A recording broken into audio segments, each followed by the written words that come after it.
Ibyo bintu bitavugwa rero. Igihe umukobwa atarabyikuramo na bene wabo ngo babyikuremo. Umukobwa wabo azahora gutya. Kuko hano ndi kuri kamera. Ndabivuze nk'umuhanuzi. Azahora yizengurukaho icyo kintu ndakikubwiye kuko ibyo bintu biri hehe biri mwibanga ry'umuryango ari nabyo byasenye iki Vitali ari mu bantu bantumiye mu bukwe bwe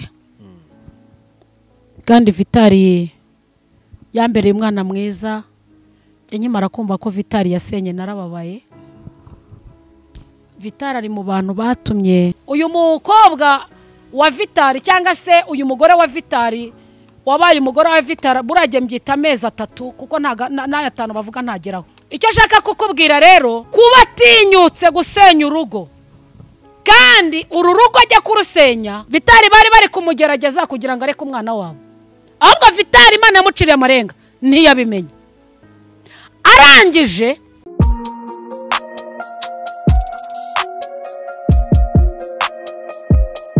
Impanuro TV, ishakiro ry'amakuru yizewe.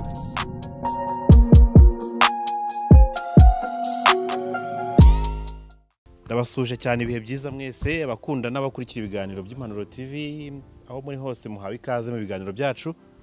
Turabakunda cyane ku bantu mwese mudahwema kutwereka ko turi kumwe mu bice bitandukanye tugenda dukoramo na cyane cyane ko n'uyu munsi tuba tugarutse kubera ko muhorana natwe. Imana bagire neza baho umugisha. Rero niba utarasubscribinga bikore ukandeho ubundi ikiganiro cyacu cy'uyu munsi tuze kukibanamo neza cyane. Ngize umugisha wo kongera guhura n'uyu mubyeyi ngire ngo ni umubyeyi ubona gakeya ariko kandi yaje ahagurutswa n'ibintu bikomeye cyane tuzakunda kubona kuri social media bijyanye nuko umurimo w'Imana ukora mu buryo butandukanye ariko naho iyo bibaye ngombwa araza ariko ntabwo ari ahantu uzakunda kumubona cyane. Rero iyo tumubonye bari umugisha ukomeye cyane nawe nizere ko uyu mwanya ugiye kumukurikira uraza kumva byinshi bikomeye kandi bitandukanye utigeze wumva kandi nizera ko hari ikintu gikomeye cyane biraza kuguhinduraho ndetse no kugiriraho umumaro cyane. Tumuzi nka mama w'amahanga turaza kuganira byinshi cyane. Ni umupasiteri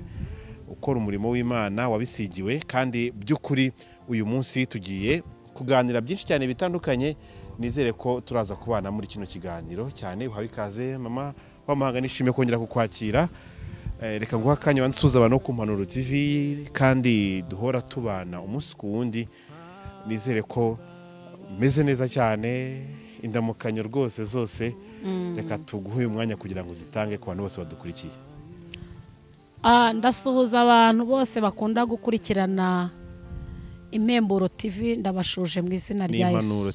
Impanuro TV ndabashuhuje mu izina rya Yesu. Yaba ari abari imbere mu gihugu, yaba ari abari hanze, abari za Canada na Amerika, abari muri Swede, abari muri France, abari muri Belgique na Europe mu Bubiligi, abari muri za Tanzania, abari Nairobi za Uganda, mbese ku isi hose. Ni mama w'amahanga. Amazina yanjye nitwa Uwantege Claudina. Ndo mu mama w'amateka se cyangwa se Imana natanze ubuhamya ababukurikiranye barabukurikiranye. Mfite abana 4 b'abahungu nkagira n'umwana wa 5 w'umukobwa ndera. Hanyuma Kristo niwe mpanga amaso impande zombi kuko narahamagawe ndatoranywa. Papa w'abana yitabye Imana ariko ntabwo nasigaye yenyene kuko ndi umwe n'umugabo witwa Kristo. Asumba byose. Usumba byose, ushobora byose, uzi ubuzima bwacu bwa buri munsi. Turamushimira hagejeje akora mu izina rya Yesu. Kubw'ubuntu bw'Imana, kubw'imbaraga z'Imana. Amen. Ego. Nukureka rero mbere ya byose bandukira imbere y'Imana kugira ngo byo turi buganire byose tuze kubibanamo nayo kuko n'ubundi ntabwo ijya idutererana muri byose tubamo. Urera urakiranuka Kristo. Witwa Imana nyiribihe, witwa Imana ishobora byose. Ushyiraho isi ntabwo wagishije umwana w'umuntu. Mana ntabwo wamugishije inama. Yewe ujya gushyiraho n'ijuru ntabwo wigeze ugisha inama umwana w'umuntu, yewe ubumba n'umwana w'umuntu kuko nibo nyiri ibiremwa byawe Kristo ukaba umuremye, ntawe wagishije inama. Izina ryawe nirihabwa icyubahiro. Twongeye kugushima kuko wemeye ko tugaruka kuri icano. Izina ryawe nirihimbazwe. Nkweretse ikiganiro kigiye gutambukira kuri iyi cano, nyemerera uze udushyigikire mu izina rya Yesu Kristo. Imbaraga z'umwuka wera zize zibane natwe, duha amagambo y'ubwenge mwami Imana. Umuntu uzakurikirana kino kiganiro kizagira aho kimukura kandi kigire naho kimugeza. Mu izina rya Yesu Kristo rifite imbaraga, turakwinginze Uwiteka Nyiringabo Imana. Ijambo ryawe ni ukuri kandi ijambo ryawe rirakomeza. Ijambo ryawe ritanga imbaraga, niryo ryatumye tubaho. Nyemera buri muntu wese uri bukurikirana ikintu cyose kiri butambuke kuri cano, mwami w'abamari wowe uza kwikorera, mwami Imana bari wowe utuyobora kandi utugire neza. Tubanje kwirukana kirogo iyo ariyo yose mu izina rya Yesu Kristo, ahubwo turahamagara imbaraga zawe kugira ngo zize kutuyobora. Kandi unyemerere mwami Imana ibiganiro byose uze kubana natwe. Unyemerere icyo wagambere cyari cyo kiba dusenze tubyizeye mu izina rya Data wa twese n'iry'Umwana n'iry'Umwuka wera. Amen. Amen. Imana ishimwe cyane kandi habwe icyubahiro ku bw'aka kanya keza twongeye kugira ko kubasha kuvuga abantu bose bakumva. Ni amahirwe akomeye cyane kuko hari benshi cyane batakiriho. Yego. Hari benshi cyane badafite naho bavugira. Hari henshi cyane badafite nicyo babasha kuvuga, ariko twebwe rero turahari kandi nizeye ko namwe muri kutumva aricyo biraza kubamarira mu byo turimo byose. Imana ikomeze kudufasha no kutugirira neza kugira ngo kugira neza kwayo bize kurushaho kubana natwe. Rero ikaze mwese rero mama w'amahanga, rero turi kumwe tugiye kubana. Ni byinshi nifuje ko tuganiraho cyane, gusa ntabwo turi buze gutinda, ariko ikiruta byose nuko twishimiye kongera kubana nawe, bijyanye nuko hari akanya karabura, imirimo yindi ikazaho n'umurimo w'Imana ahantu hatandukanye ukagenda ukorwa. Rero kubona uyu mwanya biba ari by'agaciro gakomeye cyane. Ikintu cy'ingenzi ngira ngo tuze kugarukaho cyane, turi mu bihe bikomeye cyane by'impuha, by'intambara, by'indwara z'ibyorezo, gatanya, ibibazo byinshi cyane ngira ngo abantu benshi cyane barabibona mu mpande zose z'isi. Ntabwo bwuma buvuze mu Rwanda, tubara mu mpande zose z'isi kubera ko ibyo tuvuga nga ntabwo tuba tuvuga ibyo mu Rwanda gusa, tuba tuvuga ku isi yose muri rusange. Amahanga, isi igeze mu bihe bikomeye cyane, bamwe badatinya no kuvuga ko ari byo bya nyuma. Ibi bihe tugezemo, mbere yuko tuza kuvuga n'ibindi byose, ndagira ngo ubanze ugire ikintu tubwiraho kugira ngo n'abantu badukurikiye baze kurushaho gusobanukirwa no kumva impamvu y'aka kanya ndetse n'uyu mwanya tubashije kubona kuganira ku tubanze tumenye iby'iyi si turi kubonaho intambara zikomeye cyane. Ko nashaka ko tuza kuganira ku bibazo biri hanze ahangaha cyane cyane birimo gatanya. Turaza no kugaruka ku muvandimwe Vitali, ngira ngo ni umuntu mwakoranye umurimo w'Imana mu buryo butandukanye, na cyane cyane ko n'ubukwe bwe warabukurikiranye ndetse na bino bibazo biriho uri kubikurikirana. Ariko reka tubanze turebe iby'isi ya none, ubundi turaza kubitwara gute. Ikintu mbona nazanye ijambo rivuga ngo guhagarara ku musozi ukeneweho cyangwa se Imana igushakaho. Yego. Ni ukuvuga ngo iyo uhagaze ku musozi Imana igushakaho nta gucapanya, ugenda kuko Imana ikubwiye. Abantu muri iyi minsi imvugo y'Imana bayifashe nk'ibisanzwe, kuko buryo iyo uhagaze ku musozi Imana igukeneyeho ntabwo wiyobora ahubwo urayoborwa. Nukuri. Hanyuma Imana ijya kubwira kuri yaramubwiye ngo nzakenyuruza abami nindangiza gukenyeze. Iramubwira ngo nzaca ibihindizo by'ibyuma nindangiza mbicemo kabiri. Iramubwira ngo nzakujya imbere hataringaniye nzaharinganiza. Ijya kubwira ari amagambo kuru yarahagaze ahantu akenewe. Kuru rero ntabwo yabibwiwe mu gihe cye. Kuru ni jyewe, kuru ni wowe, cyangwa se wowe uzakurikirana kino kiganiro. Ni ukuvuga ngo iyo Imana iguhamagaye, guhamagarwa ni kimwe no gutoranywa ni ikindi cyane. Impamvu mubona ibihe biri gusiga abantu bari guhamagarwaho badakenewe. Iyo wahamagawe ugatoranywa, wirinda guhagarara aho udakenewe, ahubwo uhagarara aho ukenewe. Ni ukuvuga ngo rero biragoye bitewe n'isi tugezemo. Ijambo ryarambwiye ngo ijambo ni ukuri kandi ijambo ryatumye tubaho, kandi ni ijambo na n'izi saha niryo rikomeje gukora, kubera ko ijambo rifite imbaraga, kandi ijambo riva mu kanwa k'Imana riba rifite imbaraga.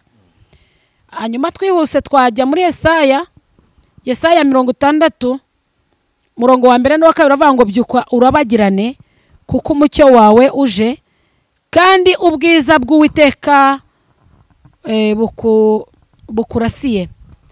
Kabiri aravuga ngo dore umwijima uzatwikira isi, umwijima w'icuraburindi uzatwikira amahanga, ariko Uwiteka azakurasira kandi ubwiza bwe buzakugaragaraho. Hanyuma aya ni amagambo akomeye Yesaya yahanuye. Ni ukuvuga ngo iyo wahamagawe aho ukenewe, umucyo w'Imana urakurasira, kubera ko wahagaze aho ukenewe. Kandi ikindi iyo wumvise ijwi ry'Imana ntuwifate, Imana ibasha kugukura mu bwiza ikwinjiza mu bundi. Ikindi kintu kiri kwica abantu muri iyi minsi ni ukutumva, nabango ngewe ndi kuvuga ngo ni ukutumvira umuhamagaro w'Imana, cyangwa se navuga ngo abantu bazize kwiyobora, ngo Imana yaratubwiye ngo na kera batubanjirije ngo yahoze ivuga, bikajya gupfa ugasanga abaririmbyi cyangwa se abavugabutumwa cyangwa se abahanuzi cyangwa se abashumba gukora ibyaha babigize nk'ibisanzwe. Nuvuga ngo utangiye kuva hamwe wahamagariwe, utangiye kuva ku musozi Imana yaguhamagariyeho, ngo niko byahozeho. Ugasanga umuntu arimo arakora ibyaha uko abyumva se cyangwa se uko abitekereza. Hanyuma Yesaya 60 umurongo wa 14 avuga ngo abahungu bakurenganyaga bazaza bakwikubita imbere, n'abagusuzuguraga bazunama ku birenge byawe, bazunama ku birenge byawe bakwikubite mu murwa w'Uwiteka Isiyoni, aho uwera wa Isiraheli. 15 haravuga ngo nubwo waretswe ukangwa ntihabe hari ukwinyuramo, nzakurutisha abandi nguhe ubwiza buhoraho n'ibyishimo by'ibihe byinshi.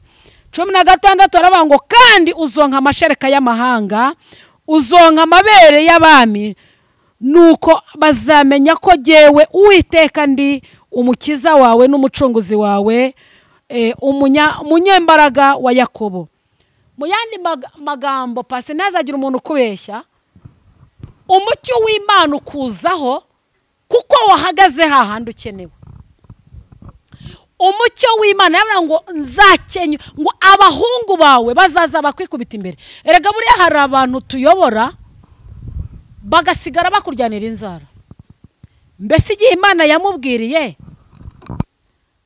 aracyakora ibishimwa n'Uwiteka, urisuzugurwa ariko imbere y'Imana uw'agaciro, kuko uracyahagaze ahandi urindiriye. Ariko wa wundi utarindiriye uzasanga ari ba bakobwa bajya kwiteretera abagabo, uzasanga ari ba basore bajya kwiteretera abakobwa, yewe hari n'abatagitinya abamama bakuze. Uzasanga buri muntu wese mu ngero zose, njyewe ibyo bika byose ndababwiza ukuri, jya nkunda kubicamo, ugasanga uruhinja biteye ubwoba, ugasanga umuntu natinya kujya gutereta umuntu aruta, cyangwa ugasanga ngo ni ibyahozeho. Ariko ndashaka kukubwira ngo Imana yacu ijya ibasha kunyuranya amaboko. Iyo wumviye Imana ibasha kugukura mu bwiza, byarangiza ikakwinjiza mu bundi.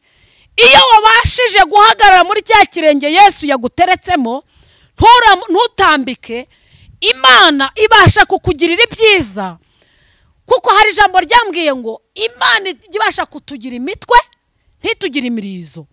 Uko niko kuri, kandi umugisha w'Imana ukakomaho. Ibyo narabibonye, nabirebesheje amaso yanjye, namaze kubona ko Imana ishobora kugukura mu bwiza yarangiza ikakwinjiza mu bundi, kuko wumviye umuhamagaro w'Imana, uriho feva y'Imana. Kandi buri gihe cyose iyo uri kumvira Imana, Imana ibasha kumanuka ikabana nawe. Nkavugana n'abantu bari mu Rwanda, yewe kuva no mu bavugabutumwa babasha guhagarara ku ruhimbi rw'Imana bakavuga iby'Imana. Ndashaka kubabwira ngo ubashe kumva, niyo mpamvu ijambo ryavuze ngo Yesaya yarano aravuga ngo nzakenyuruza abami nindangiza ngo ukenyeze.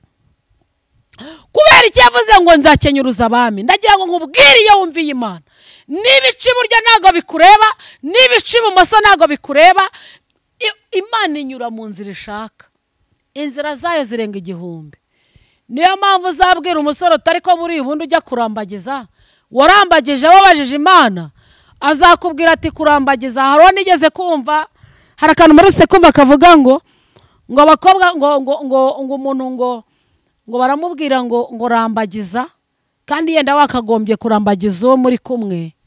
Reka mbabwize ukuri, ijwi ry'Imana ntabwo ryacecetse ku bantu bahamagawe n'Imana pasi. Ndi umugabo wo kubihamya. Impamvu mvuze iki kintu ni iki? Reka kukoresha amarangamutima. Nukoresha amarangamutima, ndashaka kubwira ngo uzasarura ibintu biteze. Ariko nukoreshwa n'Imana, kuko Imana yabashije kugutungira agatoki, ntabwo uzigera uyoba. Ngo jewe ngo ndareba isura nta kibazo. Ariko iyo wahagaze ahantu ukenewe, ntabwo ushobora kuyoba, kubera yuko nyirukurema ibiremwa cyangwa se uwaguhamagaye muri kumwe azabasha kugukura mu bwiza narangiza gutereke mu bundi, kubera yuko uri kumwe na nyiribihe. Wayoba gutese gute kandi uri kumwe na nyiribihe? Ntago bibaho. Niyo mpamvu ijambo rivuze ngo bazaza abahungu n'abakobwa ngo baturutse i Siyoni ngo baze bakubarare ku birenge, kubera yuko wahagaze aho ukenewe. Haleluya! Ndumva nongeye gufashwa. Nukuvuga ngo iyo wahagaze ahantu ukenewe, uba uri kumwe na wa mugabo bita nyiribiremwa, uba uri kumwe na Alpha na Omega, uba uri kumwe, mbese niwe nyiri ijambo, niwe nyiribiremwa. Haleluya! Ndumva afashijwe. Iyo waramutse uyobowe nawe, abasha kugukura mu bwiza, yarangiza akakwinjiza mu bundi. Ndabwira abantu badukurikiye, mwirinde kwiyobora, ahubwo Imana ibamfashe kuyoborwa. Dore divorce zibaye nyinshi, dore abadayimoni barazamutse baje gusenya ingo. Ariko ndabwirana n'umuntu wari ufite gahunda yo kudivorsa, banza usenge, kuko imbere y'Imana nta divorce haba. Ndakurahiye. Ndavugana n'abantu, abagabo batabagore mu ngo zabo, ngo kandi bitwa ko basenga Imana cyane. Ndavugana n'abantu bitwa ko basenga Imana ba mu nzu y'Imana. Nagira ngo nkubwire ko kurambira mu idini ntabwo ari byo Kristo azaza kureba, ahubwo Kristo azaza kureba itorero. Ubanza urebe ko iryo torero rukiririmo, ubanza urebe ko umutima wawe utari ko gushinja urubanza. Mana dutabare kandi Mana tugirire neza.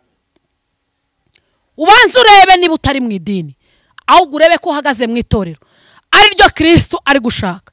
Ni wa mutima wawe, ni wa mutima wanjye. Imana itugirire neza. Niyo mpamvu Yesu ababaye, Yesu ari kurira, ari kubabazwa n'iki? Ari kubabazwa n'abanyamadini. Yesu arashaka itorero riri mu ibanga. Wowe ubwawe n'umutima wawe wisuzume, ubanze wumve ijambo ritubwiye iki. Ijambo riratubwiye ngo reka mbabwire ibintu byose wakora. Imana irababaye, Imana irababaye, kandi Imana itugirire neza.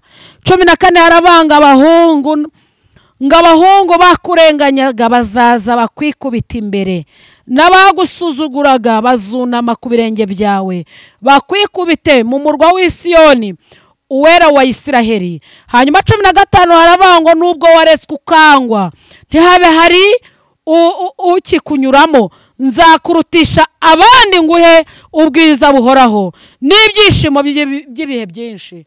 Ndashaka kukubwira ngo Yesu iyo wahagaze ku munara, Habakuki yavuze ngo nzahagara ku munara wanjye ndindire, numve ukiteka Imana mbwira. Habakuki yararindiriye, kandi Habakuki yarindiriye mu gihe cye. Ese wowe urindiriye gute Imana mu gihe nk'iki? Mana tugarukeho kandi Imana tugirire neza. Hanyuma Dawidi arangije avuga amagambo akomeye, aravuga ngo uba mu bwihisho bw'isumba byose, ngo azahama mu gicucu cy'ishobora byose, ngo ndabwira Uwiteka ni uri ubuhungiro bwanjye kandi uri n'igihome cy'inkingira. Imana tugaruke kandi Imana tugirire neza. Ndavugana n'abantu ubu woroheje ubu ukomeye, niba wumva muri wowe umutima wawe utari guhamanya n'ibyo Imana iri gushaka, ubwira Imana ukimara kufungura ino cano, ubwira Imana ngo Uwiteka numashaka kongera kwihana bundi bushyashya, uyibwire ngo guhera uyu munsi ndahagarara aho nkenewe. Kubera yuko yaba ari kuri kote y'abagore, ndavuga abagore baca inyuma y'abagore babo, ndavugana n'abagabo baca inyuma y'abagore babo, cyangwa se abagore baca inyuma y'abagabo babo. Imana dutabare tugirire neza. Ndavugana n'abantu bitwa abanyamadini badevorusa, barangiza ngo bazajya gushaka abo baberanye, barakubeshye. Uzahora wizengurukaho, uzahora wizereraho, uzitwaza idini, uzapfira mu idini, ntabwo uzapfira mu itorero. Torero urasinzira ntabwo upfa, niko ijambo ryambwiye. Kandi uri umunyetorero, Kristo muba muri kumwe, kubera yuko uba wahagaze aho ukenewe. Natangiye mbabwira ngo itorero riri mu ibanga, ntabwo itorero riragaragara, ni Kristo urizi, bitewe no kubanye n'Imana. Imana tugirire neza kandi Imana tugarukeho, kandi uko niko kuri. Nagira ngo mbabwire ngo urukungu rubaye rwinshi, amasaka abaye makeya, kandi Kristo buri hantu hose agiye kunyura amasaka. Ese Yesu naza uzamubwira iki? Ni igiki uzabwira Imana? Ndakubwiza ukuri, hagarara ahantu ukenewe, wihagarara ahantu udakenewe. Imana tugirire neza mu izina rya Yesu. Ndumva rero sinzi nimba uko niko kuri. Niko kuri cyane. Ikibazo umuntu azamenya hakenewe gute? Hari igihe ubura ahantu ukagira ngo niho ukenewe, nyamara atari ugomba kuba. Icyo nacyo n'ubundi bwenge tugomba kumenya. Tuzabubona gute kugira ngo tubashe kurushaho gusobanukirwa? Kugira ngo umuntu amenye hakenewe ni hehe. Erega buriya Habakuki avuga ngo nzahagara ku munara wanjye ndindire numva icyo Uwiteka Imana avuga. Yaramaze kwitandukanya n'ikivange. Aravuga ngo uko biri kose uyu musozi ngomba kuwuhagararaho. Ntegereze numva ikimana. Numva ikimana imbwira. Hanyuma rero ahantu kizakubwira ko hari ikimana gushakaho, hari igihe Imana iyo uri umukristo, wari ikintu cyateye umuntu ajya kurambagiza, ndabyemera. Na kera ngo habaye habaranga niko njya mbyumva. Bahozeho. Imana irababaye ku bintu birebana n'amadini yo muri iyi minsi. Umuntu akareba ukusa akavuga ati uyu mukobwa nta murongo we ntabwo bivamo. Iyi nzobe cyangwa iki gikara. Ariko iyi nzobe ati ndemera nyigweho. Cyangwa iki gikara. Cyangwa iki gikara. Cyangwa iyi mibiri yombi. Noneho abasore muri urubyiruko bwo mufite ibibazo. Gutere. Abagore bafite amafaranga arakura akakwitegereza ati pasi, atanshatse ntibizavamo. Ati cyangwa umusore runaka, kubera ko murusha amafaranga, abo barashaka abo ariko giye burya mbyita kugirirwa ingaruza muheto.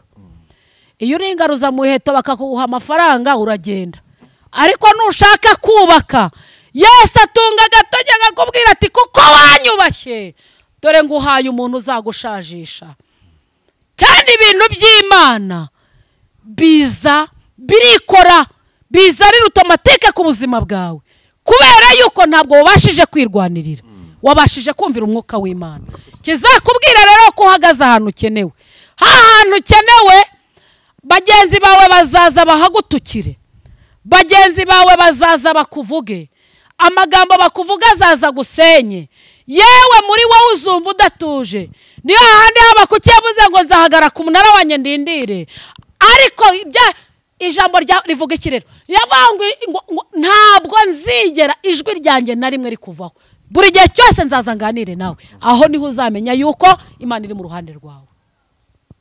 Ibi bintu birakomeye cyane. Yego. Kandi birarushaho gukomera kubera iki? Ntabwo izi gatanya turi kuvuga ziri mu bantu yenda tuvuga tutita abantu bakijijwe. Yego. Noneho zageze mu itorero itorero rya Kristo, itorero ry'Imana, mu madini n'amatorero atandukanye ahangaha mu Rwanda. Birakomeye cyane kuko natangira nabikomozaho, yenda tuvuze ku kintu gikomeye cyane. Ngire ngo sinzi byinshi cyane bitandukanye ku byo yenda wabuzi kuri icyo cya divorce turi kuvuga. Ni urugo rw'abana bakiri batoya. Tuzi ko ngewe namenye ubwenge, nzi ko abantu bakora divorce ari abantu baba bakuze. nzi ko divorce iba mu bantu bakuze cyangwa babyaye, ntabwo twari tuzi ko divorce no mu bajene mariye bataramara n'ukwezi babanye. Divorce tutumba none ukwezi kwa mbere kwashira, kwa kabiri kwashira, kwa gatatu kwaza hakabaho gutandukana. Iki kintu mama w'amahanga urakitubwira iki ntabwo ndi gukomaza ku kibazo cya Vitali n'umwana muto Diane n'abana bawe. Unarebye Diane rwose ajyana n'umukobwa wawe inzobe ni zimwe iki nta n'uwamenya wasanga. Ariko icyo turi kwibaza ni kimwe, iki kibazo cyo reka tukizamukire kugira ngo tuze kwifasha runo rugero rwabo kugira ngo tuze kurusha gusobanurira abantu cyangwa se no kubaka societe kuba tarubaka ndetse nabubatse batangiye kwinjira mu cyuka cya divorce kirimo kiratutumba kuri bo hagati aho ngaho. Iki kibazo cya Vitali na Diane n'abana bawe bombi ku ruhande rumwe urakitubwira iki, niba ari cyo wumvisheho, niba ari cyo wigiyeho, niba ari cyo wumva wabwira abana akanya mbere ko twinjira mu zindi details zabyo, udufashe cyane. Yenda Vitali ari mu bantu bantumiye mu bukwe bwe, kandi Vitali yambereye umwana mwiza. Nkimara kumva ko Vitali yasenye narababaye. Vitali ari mu bantu batumye, niwe muntu wa mbere yankoresheje ikiganiro cyiza. Vitali mwiyumvamo cyane, ariko maze kumva ko yanasenye numva ndababaye. Numva binteye agahinda.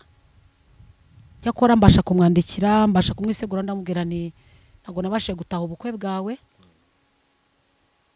Ariko aho umuntu yabaza ngo ese Vitali ajya gushaka yaba yarigeze asenga, ko nzi ko Vitali yari umukristo cyangwa se ari n'umukristo. Cyo yarakimbwiye yarasenze. Yarasenze. Gusenga ni kimwe, ariko no kumvira ijwi ni ikindi. Gusenga ni kimwe, no kumvira ijwi ni ikindi. Buriya hari abantu binangira. Buriya na Farawo yarinangiye, yaravuze ati uko biri kose Mose reka mukurikire n'izi ngabo ndeba ko bari burenge inyanja. Hanyuma kubera ko Mose yarahagaze ku ijambo rya nyir'ijambo, Imana iramanuka iramubwira ngo mu ntoki zawe ufite iki? Kubera ko Imana yari yaramaze kumuha ubutware, arangije abwira Imana ngo Uwiteka mfite icyo bita inkoni. Inkoni yari irimo ubutware no gutegeka. Imana iramubwira ngo fata iyo nkoni uyishyire utegeka aya mazi acikemo kabiri.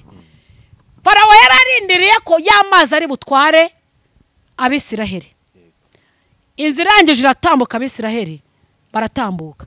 Nagira ngo nkubwire yuko iyo Imana yamaze kuguhamagara, nagira ngo nkubwire ngo Imana iyo yamaze kuguhamagara nta zindi nzitizi, nta no kwisobanura, kubera ko inzira Imana iba yayiguhaye.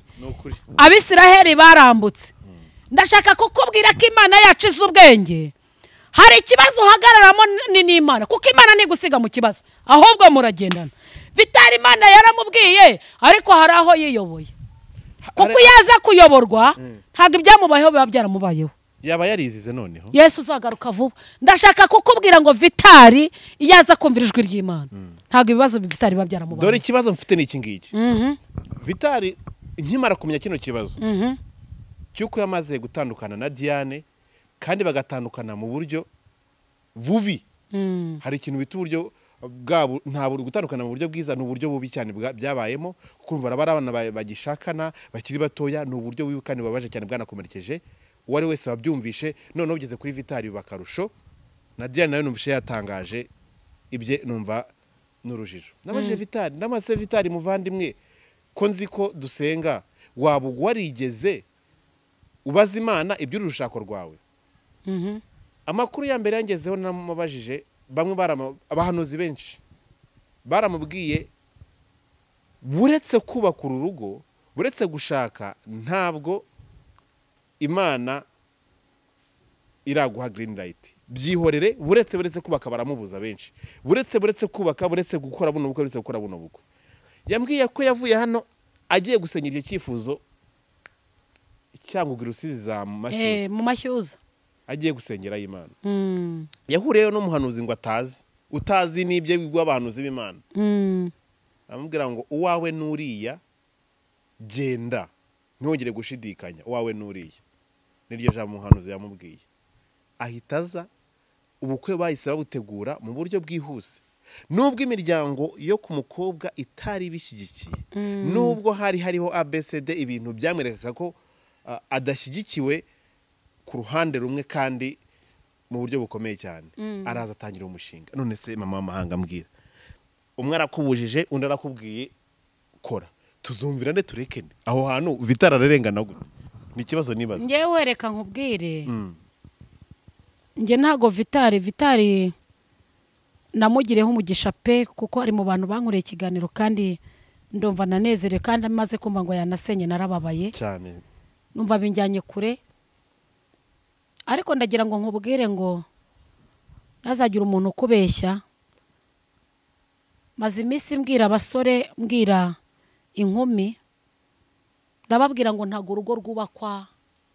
n'isura y'inyuma face yo tubona ishusho twese tubona yego ndagira ngo nkubwire ngo hari undi muntu w'imbere utagaragarira abantu kandi ari we mutima cyangwa se umutima nama wawe siko bimeze ariko iyo winjiye muri logique mu buryo bw'umwuka ni umuntu w'imbere cyangwa ikinyarwanda niba ndi kuvuga uri kucyumva hari ukuntu abantu twebwe ubwacu tutabasha kureba umuntu w'imbere bijyanye n'ibyo wavugaga imirambagirize y'abasore b'iyi minsi n'ibyo ukunze kubabwira ubundi umuntu arambagiza ate kugira ngo bijyane n'icyo we ubwe yego Imana yamugeneye kuko kenshi dushobora kureba gutyo yenda ukumva n'umuntu muri kumwe nk'iby'umudamu wa Vitali yamweretse ko bari kumwe n'ubwo famiye ngo itabishakaga kandi yabigaragaje hasi hejuru kugira ngo batabana ariko umwana w'umukobwa yereka Vitali ko bari kumwe bijyanye n'icyo Vitali yamubwiraga cyangwa n'icyo yamwerekaga atitaye ko hari umusore ngo yari asize inyuma w'umunyamafaranga ariko utaramuhaga urukundo yemera gukurikira Vitali amwerekaga urukundo n'ibindi bigiye bitandukanye cyane yarataza kugaruka ku bindi bitandukanye gusa aho ngaho nagira ngo tubwire ku bijyanye n'imirambagirize n'urukundo n'amahitamo y'umuntu yakabaye atubera inyigisho yakabaye yaranafashije Vitali uyu munsi wa none kugira ngo wenda aya marira ari muri no shuri abe atari kuryiga nkuko bimeze aho rero turi aho ngaho biragoye buriya umusore wakunze amera nka cya kimasa kibonye inka yarinze buriya inka yarinze n'ikimasa gishaka gupanda kugira ngo uzatangire umuvuduko yagukandagira ku mutwe yiraguhitana ni ukuvuga ngo rero Vitali yarakunze kandi mu gukunda kwe gufite rezo ushobora kuba ari we mukobwa yarabonye akunda kuko yenda ashobora kuba atarigeze akunda kuko ntabwo ibyo nigeze mbiganirizaho Vitali ariko ndibuka ko yantumiye mu bukwe bwe iyo umuntu akunze bwa mbere rero amera nk'icyo kimasa kibonye inka yarinze kugira ngo uzatangire umuvuduko wiriya nka yarinze na kiriya kimasa gishaka gupandira iya nka haga umuntu ukuri kw'Imana yagukandagira yanakwica gihimwa n'umukingo kiguyemo baba Yesu atari Imana ihabaye ngo ihagarare hagati yakunyura hejuru nuko ngira ngo ni nka wa muvuduko hari yenda nabivugamo muri ubwo buryo ibijyanye rero n'ibyo tubona nk'ibyo twahoze tuvuga kare yenda wanakomojeho ati yakurikiye ubwiza bw'isura nkuko na mugenzi we perezida ubwo baganiraga yabihamije ati ufite umugore mwiza cyane nta muntu utabibona kandi nabyo koko ubwiza bwe bwagaragarira uburanga bwe bwagaragariraga buri wese turabwita uburanga yego icyo cyaba gifite uruhe ruhare muri rino shyano ryaguye kuri uyu muryango abantu benshi cyane bari banakunze ariko sinkubeshye umukobwa wa Vitali ni mwiza uriya mugore yari mwiza ariko umukobwa wibonye ubwiza inyuma ariko imbere ni umwijima ntago musenge kuko yenda ndi utanga iki kiganiro mpamvu nkoresheje iyo mvugo ntabwo buriya ushobora guhagurutsa ikamyo reka mbivuge muri icyo kinyarwanda yego biraza kumvikana cyane ushobora guhagurutsa ikamyo yamaze kuziba muri moteri, kugira ngo uyihagurutse urakoresha imbaraga nyinshi, kubera ariya mavuta ajya muri moteri yangiza moteri. Kubera ko ibintu by'ibinyabiziga yenda nabiciyemo buriya wigize gutunga imodoka ushobora kumenya ngo iyi modoka uyu munsi turamena amavuta, ariko iriya nta mavuta turi bumene, bijyanye nuko wumva ihinda nuko igenda. Yes. Umukobwa rero utagukunda ameze nk'iyo moteri ihora izima. Abakobwa bo muri iyi minsi bambabarire simba senye, ariko umukobwa mwiza ni umukobwa usenga kandi agatinya icyaha n'igisa nacyo, agatinya kuba yareba umusore runaka, turiya musore nzamukuraho amafaranga, ahubwo akavuga ati ndumva umutima wanjye ushaka kubaka. Uwo mukobwa ahora ahindura umushyitsi imbere y'Imana. Yego. Ayirinda kuba navuga ngo yirinda guhemuka. Ariko umukobwa, inshuro nyinshi abakobwa bakunda gutwikirwa n'isura. Musore yamubona ati nukuri kw'Imana, atuye umusore nshobora kumukurikirana hari ikintu runaka mukuyeho. Uyu mukobwa wa Vitali cyangwa se uyu mugore wa Vitali wabaye umugore wa Vitali, burage mbyita amezi 3 kuko n'aya 5 bavuga ntageraho. 5 ntabwo ageramo. Icyo shaka kukubwira rero, kuba atinyutse gusenya urugo, kandi uru rugo ajya kurusenya yavuye iwabo bimurimo. Hari ibintu udashobora kubwira umuntu ngo yumve, ntabwo muzi, ariko nshingiye ku makuru yenda cyangwa se burari ibintu ukurura. Uriya mugore wa Vitali yumvise amajwi, ntabwo yigeze yumvisha, ntabwo yumvise ijwi. Iyo wumvise ijwi ntabwo uhemuka. Aho ngaho ndavuga amagambo akomeye. Umuntu wese ushobora kuba yaragiye mu matwi y'uriya mugore, uriya mwana w'umukobwa bagiye kumuteza umurabo. Ndabivuga ndi fiyeri, nshingiye ku mwuka w'Imana utuye muri jye, kubera yuko yumviye amajwi, ntabwo yigeze yumvira ijwi. Ikindi kintu, yaba ari umuryango akomoka muri ya mwana w'umukobwa, kugeza kuri mama we, naho abafite basaza be cyangwa bakuru be, ntago ntinya kubivuga ndi kuri kamera, bazashake Vitali bamusaba imbabazi, kuko Vitali yabahaye inkwano. Ntabwo uriya mwana bajya kumukura mu rugo, ntago ari uko batari babizi. Gusa inkwano ngo yatanzwe ntabwo igize yishimirwa na gatoya. None kubera iki bamuhaye umukobwa wabo? Ngo byaramabura kindi, kuko amakuru ahari twabwiwe nuko bashaka umukobwa akobwa miliyoni 3 z'amafaranga y'u Rwanda, kubera ko mugenzi we Prezire, umudamu wa Prezire, bose baraba mu bakristo bara mu Gatenga, kandi ababyeyi babo ari aba umudamu wa Vitali na umudamu wa Prezire, bose baraba kozi b'Imana muri urwo rusengero, ngo nabadiyakoni nkuko babitubwiye. Nyuma kuko Prezire akoye miliyoni 3, ne bashaka ko miliyoni 3, Vitali aravuga ati ntibishoboka, baza kumvikana bagwa kuri miliyoni, ariko babwira ko ayo mafaranga nta kintu kigomba kuvamo, nta dote iwabo umukobwa bazigira bategura, byose bigomba gutegurwa n'umuhungu.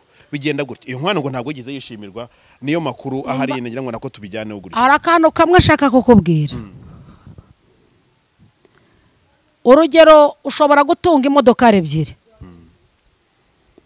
Imodoka ushobora kuyitunga ugahora umena amavuta buri munsi, ubuze ikibazo iyo modoka ifite, kuko ntabwo ushobora gutwara iyo modoka utabanje kumena amavuta.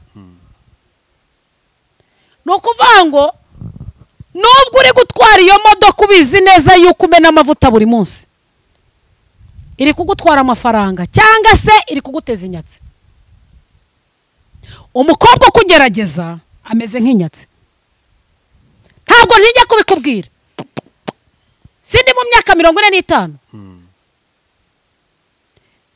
ninda mukobwa wandushije ubwiza, ariko nanone nubwo umugabo wanjye yitabye Imana sinigeze mugerageza. Mukobwa bijya gufata igihe ndi inzobe ndi mwiza, aho niho bipfira. Ameze nka ya modokari nakubwiye, bamenera amavuta buri munsi, buri gitondo ikakubaza amafaranga. Ese baramukwa izo miliyoni 3 nagera muri urwo rugo azatungwa n'iki? Aho ni akabazo. Ese baragukwa izo miliyoni 3 ni imodoka nshyashya baguze? Ese izo miliyoni 3 barasubiza amaso inyuma bakareba ibiryo bizatunga wa mugore? Ngo nagashimwe k'ababyeyi. Nago mvugiye abahungu.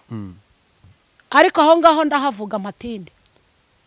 Ibintu by'ababyeyi byo bintu byo kugerageza, ndavugana n'ababyeyi babyaye bakobwa, nyamuneka muce inkoni zamba.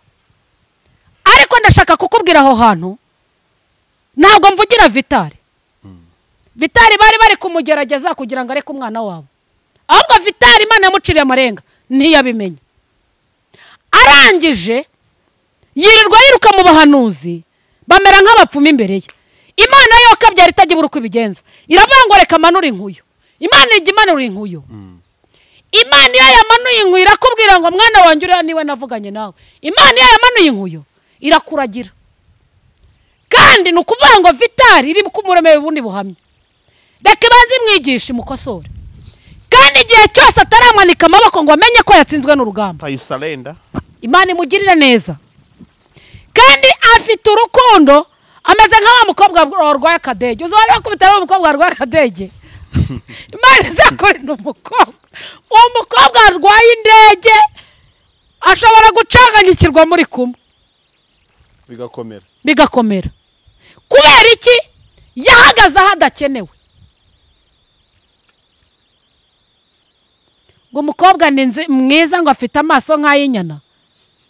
Ubu se twebwe turinze dusa. Reka mureke mbabwire. Jewe nzabwiza abakobwa ukuri, nzanabwiza abasore ukuri. Impamvu umuco watakaye. Ababyeyi bari gucuruza abana bitwaje ngo bafite abakobwa beza. Ndabyemera nibabanze babigisha uburere. Igihe cyose batarabigisha uburere, urugo rwose bazajyamo bizaba ibibazo. Kuko bajya bavuga ngo umwana apfa mwiterura. None se reka nkubaze ikintu kimwe. Nimba Vitali yarakoye uriya mwana w'umukobwa akamurongora, none se uriya mukobwa niba hari n'undi barindiriye kumushyingira bazamucangana iki? Wesha tuyemerega kuzitanga kuko ngo afite ubwatsi acu. Noneho ugiye kuza bazasaba 5. Yanazitanga ko yakunze. Umva nkubwire. Nashaka bameze nka ya mata ataguyemo igitotsi. Erega ntago ari cyo bapfuye.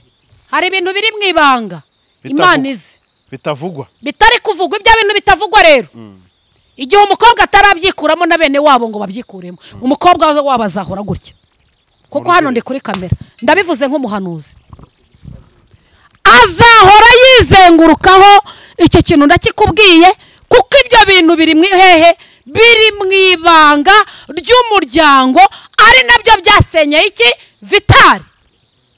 Hari abantu batandukanye yenda bagiye banabikomozaho. Uwitwa Pastor Fanny wari uri muri buriya bukwe, navuga ngo niwe muntu wari uri hafi ya Vitali nyine ngo kurusha n'ababyeyi be, bijyanye nuko yari umubyeyi bakuranaga n'umupasiteri, yamuhaye hafi mu bujyanama ku buryo no kujya kugura ibikoresho byo mu rugo yerekeje Vitali cyane. Yaravuze ibintu bikomeye cyane, agira nubwo akomoza ku kintu cyiswe ubwoko ngo bwajemo cyane, binatuma bashaka kubarwanya. Ariko bijyanye n'aho abana bari bageze bakundana basanga nta garuriro bigifite, barekera aho nyine biza kujya mu bindi bintu. Icyo kintu cyo ku bantu bitwa abakristo kiramutse cyarabayeho ntabwo tubizi neza. Nibyo Pastor Fanny yavuze, buri afite isoko yabyo. Ntabwo umuntu w'umubyeyi nkuriya w'umushumba yaza kuvuga ibyo bintu aho ngaho adafite isuruse yabyo. Ibyo bintu byo turabyita iki? Ari ikintu kimwe ngira ngo nkubwire. Aha nk'abakristo cyangwa se mu bana b'Imana Imana yahamagaye, iyo uri umwana w'Imana cyangwa ubizi neza ko uri umukristo, muririmbyi yararirimbye aravuga ngo ndi umukristo nzahora ndi we ngeze ku gupfa. Ukiri kurebera ku masura ntabwo turi kumwe. Ijuru ntabwo ari iry'umuzungu, ijuru ntabwo ari iry'umwirabura, ijuru ntabwo rireba ngo nisize, ijuru ntabwo rireba ngo ntabwo nisize. Ijuru rirareba umuntu ukebwa ku mutima, agakebwa no ku mubiri, kandi agashyira no mu bikorwa. Igihe cyose bakirebera mu turere ntabwo turi kumwe. n'uzaza bazarebera mu turere basubirana umukobwa wabo, ahubwo bari guteza umukobwa umurabo. Ntabwo mbese niba ariko byagenze, ariko njye ndi kukubwira ngo kuko n'ubundi nkuru niri kuvugwa, ariko ibanga riri hehe mu muryango. Ariko ndashaka kukubwira ngo umwana w'umukobwa ari kumuteza umuraba gushaka bizamugora, kandi igihe cyose uyu muryango utaraza gusaba imbabazi Vitali, ni ukuri kw'Imana ibi bintu ndabikubwiye bizagaruka uriya mwana w'umukobwa. Hari ikintu gikomeye cyane ngira ngo umwana w'umukobwa yarayasobanuye ku bijyanye n'ibyabaye byanatumye ata urugo igitaraganya kugira ngo abashe kubona amahoro we yavugaga ko yaburiye muri ruriya rugo. Yasobanuye byinshi, gusa igikomeye yavuze ko bashakanye batarigeze bakundana. Aha naho ndahasobanura, ajya gutera intebe barebana akana ko mu jisho, nawe uzi ibyo baganiriye. Reka nkubwire Pasi, urukundo hagati y'umugore n'umugabo ni ikintu gikomeye. Ntabwo bashobora kuba baragiye gufata irembo iwabo w'umukobwa, yego, bigera naho umuhungu bamugerageza bamusaba inkwano bataziranye. kuko umukobwa yasobanuye ko yari yaramuhishe n'umuryango we, ngo ababyeyi be yababonye ku munsi w'ubukwe. Ibyo bintu turabyitije. Ntabwo mbyemera, kuko ngo ntibigize bakundana, kuko bateguye mu mezi 3 gusa. Muri ayo mezi 3 ahubwo mvugira ngira ngo nkubwire, uriya abakobwa bihagararaho kugira ngo uhinge umurima uvane mu rwiro rurangize. Niba uzi Ikinyarwanda wumve, cyangwa se undi muntu ugomba gukurikirana kino kiganiro. Vitali yakoresheje imbaraga zidasanzwe kugira ngo abone uriya mukobwa yinjiriwe. Neza urashaka kumbwira ko nta mafaranga yahaga uriya mukobwa?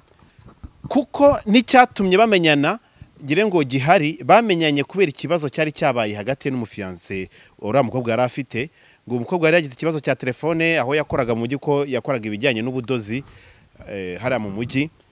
Waza kubura telefone ko yarasanzwe aganira na Vitali, aza kubiganirizaho Vitali arambwira ati ariko ngewe nta kibazo. Amugura telefone ya iPhone telefone yari guze nk'ibihumbi nka 400, nuko umwana yari yakimara.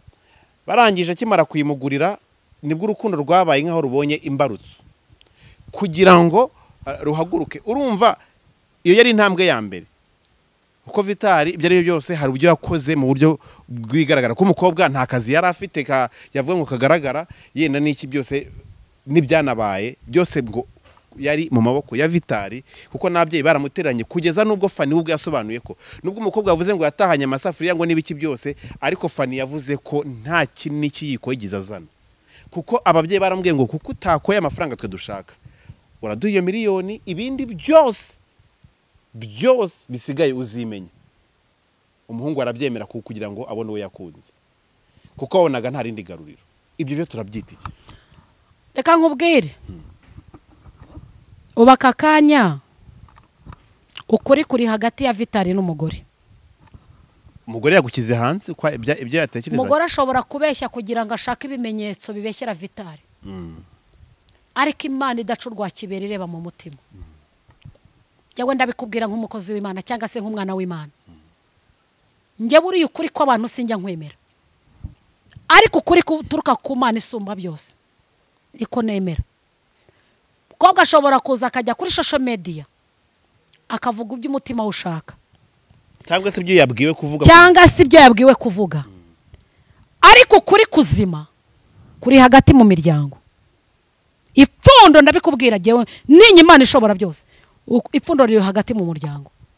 Niyo mpamvu nakubwiye ngo uriya mugore ataje gusaba imbabazi Vitali hamwe n'umuryango we, naho batabana ariko agasaba imbabazi, uzabona ingaruka. Kuko reka nkubwire, jambo ryarambwiye n'imbara abakristo, kandi Bibiliya yarambwiye ngo nta mahoro y'umunyabyaha kereka kuribuka kuje. Igihe mukoze kirakugarukira. Nagira ngo nkubwire ngo ibintu byose bakora batarasaba imbabazi Vitali, bibeshye ngo ntabwo ntabwo yigeze akundana na Vita. Ni ikibazo umuntu yibaza, washakana gute Nibibaho n'umuntu mutigeze mukundana? Ibyo bintu birashoboka. ikindi ngo babanye mu mezi ane. Ngo bateguye ko mu mezi 3 ngo Vita arashatse ibintu bya huti ntabwo bira bintu byeme. Oya nibibaho gusa kuko nyirabyo atashaka gutangaza ibye kubera agahinda yifitiye. Uriya ni uza agahinda ke Vita. Gusa ikintu usibye na Vitali nabwira umuntu wese uzakurikirana kino kiganiro, ni ikintu kirebana n'abasore, ikintu kirebana n'inkumi, kurambagiza, ikintu kirebana n'imiryango n'amahitamo. Nicyo nyego tutwitseho cyane kuko nicyo kibazo cyane kigaragara ko kiri ahangaha kiri gusenya societe cyane. Navuga ngo ikindi kintu ngira ngo mbuze abantu b'abakristo kureba ku bintu by'amadini.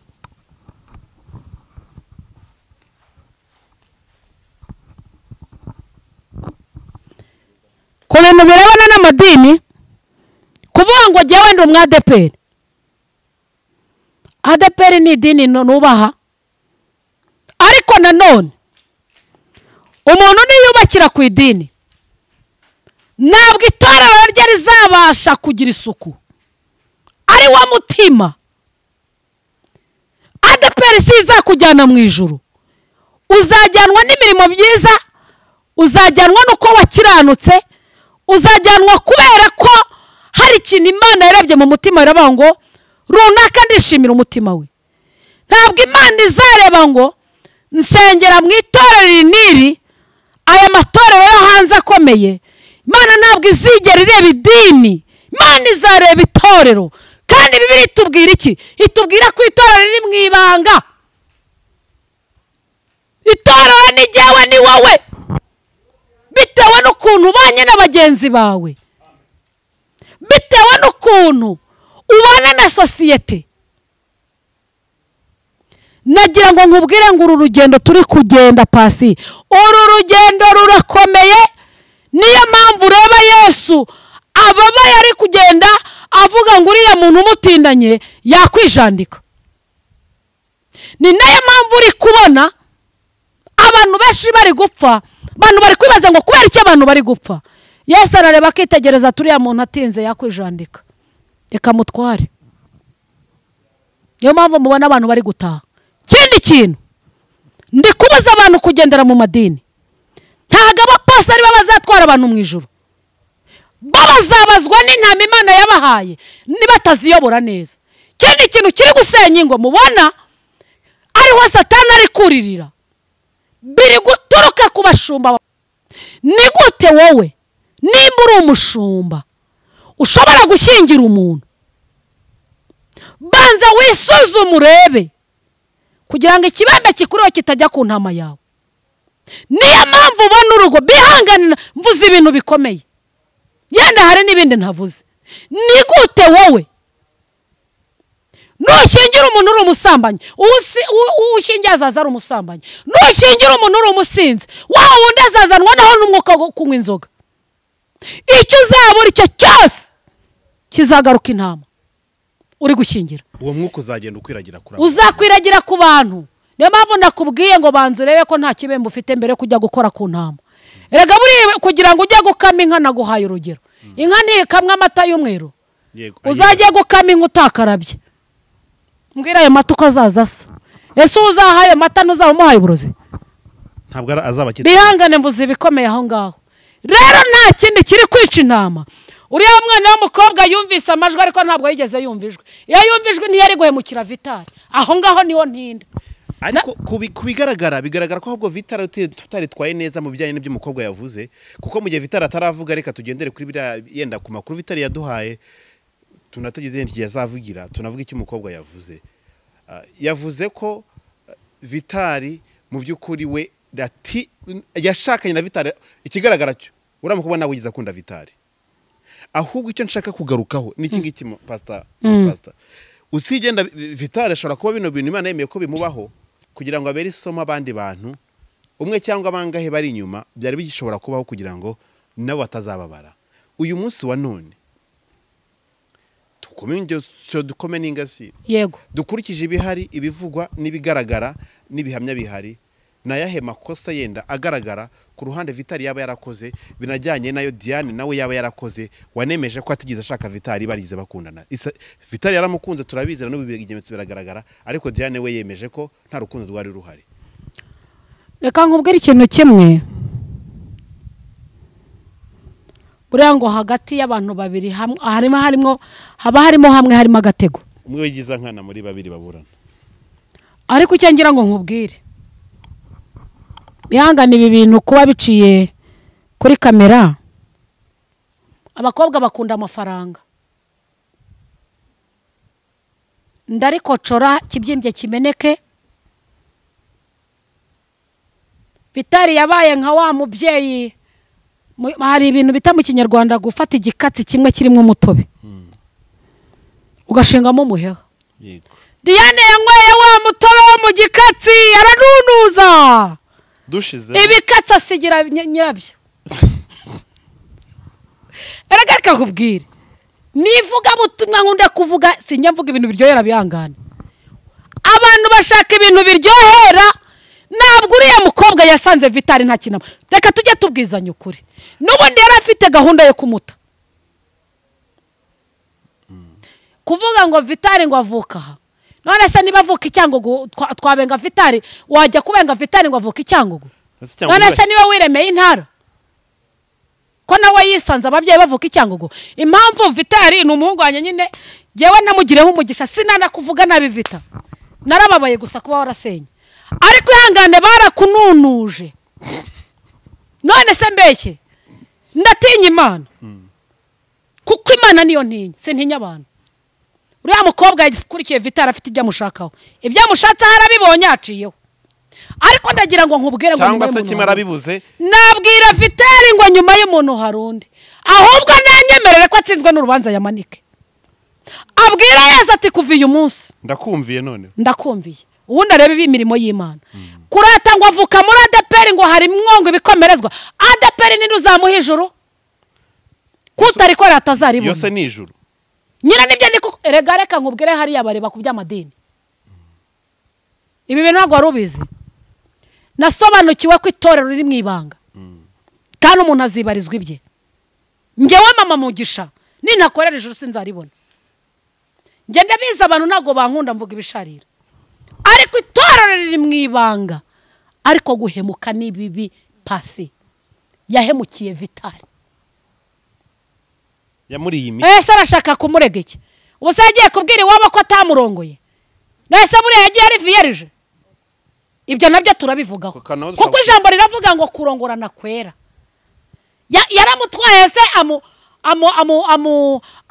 amufata nk'igipirizo kubera ko atagiye atwite ahubwo kuba ataragiye atwite hari ikintu kibyihishe inyuma bituruka mu miryango nabyo ntavugiye ahangaha ejo batazanera amabuye ngo ariko ubundi uwo muhanuzi ni uwahe ahubwo bazabazwa iki amaraso ya Vitali ariko ninde mugabo wananirwa kukurongora kugejeje ko nubwo yakugira iki kibuga nkuko aya makaro tuyabona hano yagutereraho umupira erega aba yagukoye aba yagutanze haye kandi abagushatsa gukunze Yesu uzagaruka vuba uko niko kuri rero reka nkubwire nabwira Vitali nongere nsubiremo aka kantu nayamanika nyemereye ko yatsinzwe n'urubanza abwira Uwiteka ngo Uwiteka nagiye guhagarara aho ntakenewe anyemerera yumvira umwuka ibyo abwira amatorero ni ukuri ko Imana azamwumura ibikomere hari ikintu ugeze gukomozaho kare cyo kuzinukwa ubundi kuzinukwa Imana ibigushyiramo wamanitse amaboko ataramanika amaboko irakomeza imushyiraho yankuyo uzi Imana iri kugushyiraho yankuyo iranakubwira ngo ndamuzanye kubera ko wanze kurekura iyo wanze kurekure erega buri Imana ni umubyeyi naguhaye urugero nakubwiye ngo se wabana atarapfa yajyaga imbwira ngo nzamuha agakiza Mana muhaye agakiza nagukorera uyu mugabo Kristo agakiza kwari kumweza agataha kwari ukugira ngo niba yaranaribonye ntabyo nzi ni mwana Mariya ubizi icyo yampamagariye no kumukorera no kubwiza abantu kuri ibindi ntibikureba ibindi ntibindeba kandi kantu nagira ngo mvuge ndavugana n'umuntu witwa umusore ndavugana n'umuntu witwa umugabo, ndavugana n'igitsina gore, yewe kugeza no kububatse. Abamama muri abamama bagenzi banjye ntago mbubahuze. Nyamuneka abagore muci inyuma y'abagabo banyu mugarukiraho. Kuvuga ngo umugabo wawe ntacyo akumariye, Imana ijya kumuguha yarakurambagirije. Emera kugireho ikibuga atereraho umupira, inkwano ze yarazitanze, uwemera ibyo agukorera. Siko bimeze? Ibyo nibyo biri gusenya ingo. Ndekukubwira ibiri gusenya ingo. Nkavugana n'abakobwa bajya gutwara abazehe babandi, dore ko bikundira ibigabo bikuze. Bagarukiraho Yesu abaha abagabo. Dore ikintu kigiye kurimbura isi n'ubusambanyi n'ubwicanyi. Ni ibintu bibiri bitandukanye. Imana idutabare, Imana itugarukeho. Kumena amaraso. Noneho kumena amaraso bidashyirwaho n'urubanza. Noneho ikintu gisigaye kiri mu madini kigezweho. Jya mu rusengero najya hano kuvuga ubutumwa sindi buhavuge. Mbona ukuntu umuprotokole aza yambaye mini ku ruhimbi. Mbwira Imana ngo Uwiteka wangiriye neza umpamagara mu gihe. Hari kaba abantu bagendere. Mbona ukuntu protokole ziba ziyambariye amapantaro. Kandi ubwo bitwa ko hari umunyamwuka. Ngo hangwe ntibibacumuze. Ni gute aho ubusambanyi butaba umugabo ari kureba amaguru y'umugore? Ese aya maguru yandikira iki? Wayeza yaretse umugabo basi uzakurongora. Kubita ibuniri ari kubigarura hino. Hariya niho bipfira. Niho bipfira rata. Yego. Bipfira. Bondi nakubwiye ngo umukobwa utarezwe yakubaka gutatararezwe. Jewe nzi ntago nigeze nambara mini. Niyambarira ipantaro, aho impamagarira ngatumva tubigendanamo neza undagukuba uko mbyumva. Ni rwose ni ndiyo bwana. Ntago nagiye mu rusengero ngiye gusengera ibyo pasi. Nagiye mu rusengero nshaka gakiza. Ariko ubu busambanyi mu rusengero bafite ubundi buryo basigaye babwita. Turabikora ariko twihane. Aho ni muri rya dini turi kuvuga, niyo mpamvu ubona urugo rwa Vitali rwasenyutse. Nta kibazo tuzajya kwihana. Turiyeza. Pastor yaba yagukunze atari kubundi washingutseyo. Ubundi bimeze bite? Tuzihana. Ibyo Yesu nibyo aje gukukumbanya. Imana irababaye. Ndabizi ko ntaye bizashimisha. Nkavugana n'abantu bari hanze. Bari mu bihugu bitandukanye za Amerika, za Canada n'ahandi nkaho. No mu bihugu bitandukanye bizadukurikirana mu Bubiligi, za Belgique na Europe. Havugana n'abanyarwanda bari ku isi hose. Nababwira ngo mwezwe byo gutandukana n'abagabo banyu, dore byabaye bigezweho. Yesu azaza kubaza uwo mugabo uta warangiza ukajya gusambana n'ibyo bigabo, nawe wa mugabo w'Imana izakubaza. Abantu utera umugongo udashaka gufasha biragusaba gukizwa, ukagarukira kumva icyo umwuka abwira amatora ugafasha abana bawe. Naho umugore wawe yakwanga ariko ugafasha abana bawe. Ibi ni ibigezweho hanze aho babigize ibisanzwe, gusambana nta kibazo. Ariko ndabwira umuntu wese uzakurikirana kino kiganiro, kunda abana bawe kuko niryo torera Imana izakubaza. Mfite umuhungu mutoya afite imyaka 9 agiye kugira imyaka 10. Ejo sinzi icyo twapfuye ngeze mu rugo. Arangije aramwe ngo uragira ngo mbibaza ndeko papa hari ntuwazi si wowe papa ngira, aho ngaho ubwo mba nsinzwe ntangira kwihana. Aba bana mubone tubyara nukuri ko Imana hari aho wagera bakakwima ijuru. Niyo mpamvu mbwira abantu. Rero niyo mpamvu mbwira umuntu wese uri gusenya urugo, ubu ufite abana ubu utabafite. Mugore wa Vitali azabazwa amaraso ya Vitali atarajya kumusaba imbabazi, ntibizavamo. Uko numvise ngo yafashe ziriya meta akazitahariye, ariko burya yanapfa nta n'izindi yambaye. Ndabizi ko nawe bizashimisha, ariko nabanza ajya gusaba imbabazi. Nibura Vitali amubohora amubwira ati genda ujya kwishakira undi mugabo. Nanjye reka nigishakire. Nanjye nishakire. Mukobwa mwiza ntabwo nkuvuze nabi umbabarire, ariko nibura mwarabanye. Natangiye nkubwira ngo igikatsi urakinyuka kimaramo umutobe. Yasigiye igikatsi Vitali, ariko ndagira ngo nkubwira ngo naho igiti cyatemwa kirongera kigashibuka. Naho bya bikatsi byaguye hazamo undi murama. Ye baba we, Yesu ajya agenda akanagama akantu we kakazamuka. Agenda gakeya aho yataye Vitali, iracyamufiteho ijambo nawe yahatakara none erega agenda aburanira Vitali umva Imana inyemerere igenda imumfatira umutima gusa imumpera imbaraga hari ijambo rivuga ngo nuko uwo mwana arakura agwiza imbaraga z'umutima akurira mu butayu kuko ufite uwo mwana aba afite iki aba afite ubugingo nagira ngo nkubwire ngo yavuganye na Vitali ivuganye nawe muri iri jambo rivuga ngo nubwo giti cyatemwa kirongera kikagira gute kirongera kigashibuka amen nshingiye ku cy'Imana yashyizemo ndumva hari ikintu Imana ivuganye na Vitali ubwo hari Imana imusange tenzere nimba hari ibindi kindi kintu turacyakomeza turacyafite byinshi byane byo kuvuga waje reka tubivugiye byose mva mfite umunwa Yesu yarawumpaye hari ibintu bikomeye cyane biriho uyu munsi wa none ngire ngo twaje kubiganiraho gutyo nubwo bitaje kugira uko bikomeza kugira ngo tubashe kubyumva yego kubijyanye no kurambagiza n'amahitamo yego n'amasura yego n'uburanga n'ubwiza yego bihuma benshi imitima bakava mu Imana ishaka bakajya mu cyobo amaso arariki bashaka ikintu tukigarukaho nacyo nanone kuko haraho bisa naho bihurira hanga kubyo twavuze ngo Vitali ashobora kuba yarakurikiye ubwiza yabonaga uburanga yabonaga kuri Diane yego ariko mo imbere harimo ikindi kintu kandi kitari gikeneye Vitali yego ibyo turaza kubihuza gute kubera ko icyo kintu kiriho cyane ushaka kuvuga ati ndi umusore mfite amafaranga yanjye ndashaka kuri ya mwana w'umukobwa cyangwa se n'umukobwa ngiye mfite amafaranga ndashaka kuri ya musore niwe ugomba kunshingirwa cyangwa se n'umudamu ndakuze ngomba gukoresha amafaranga mfite kugira ngo mbone uyu musore cyangwa se gutya ibintu nk'ibyo ngibyo ndashaka ko kino kintu nacyo tutubwiraho kuko uyu mwuka no mu matorero naho uraganje reka aho ngaho ngira icyo mvuga ngiye kuvuga mu mwuka utuje yego ubundi nzi ko umukobwa yarindi ubundi tureke n'ibyo no mu muco umugabo ni utereta ntago umukobwa ajya gutereta mu muco abanza kumva ni mu muco noneho ubu Imana yatugiriye neza mwenda watabutsemo kabiri wese yigererayo arakantu kamwe ngira ngo nkubwire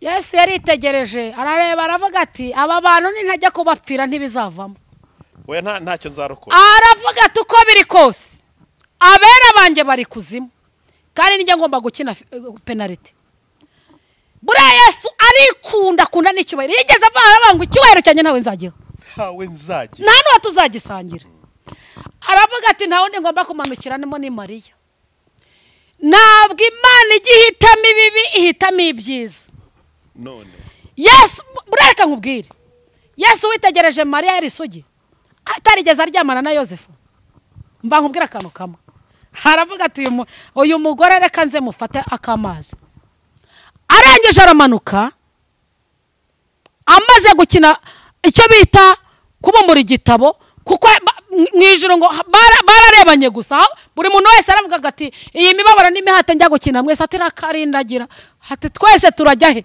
ati ni waca hehe arabatereka nze mano arangije abumbura igitabo ngo impundu ziravuga arangije aritegereza ntabwo yarambagije ibibi yarambagije ibyiza aravuga ngo uko biri kose nzemera nambara akamaro k'ubumuntu ariko manukire mu muntu kandi nzahitamo umwiza kuko atigeze ahitamo waryamanye n'abagabo kwahitanye iyo ahisemo isugi aramanukira muri Mariya ariko burya arangije buriya reka nkubwire gufata bugwate byatangiye kera pasi Yosefu yabaga yibereye muri bari kurwana nimba ntakamenya akari kuba aravuga ati uko biri kose baramubwira batari ko nubwo ukirwana n'inkero umugore wawe yarafashwe ati wari ubizi ati yarafashwe ndateze byagenze betatu umugore wawe aratwite mwuka wera arangije arebye akabona indirimo irakura buri munsi buriya kubenga byabayeho kera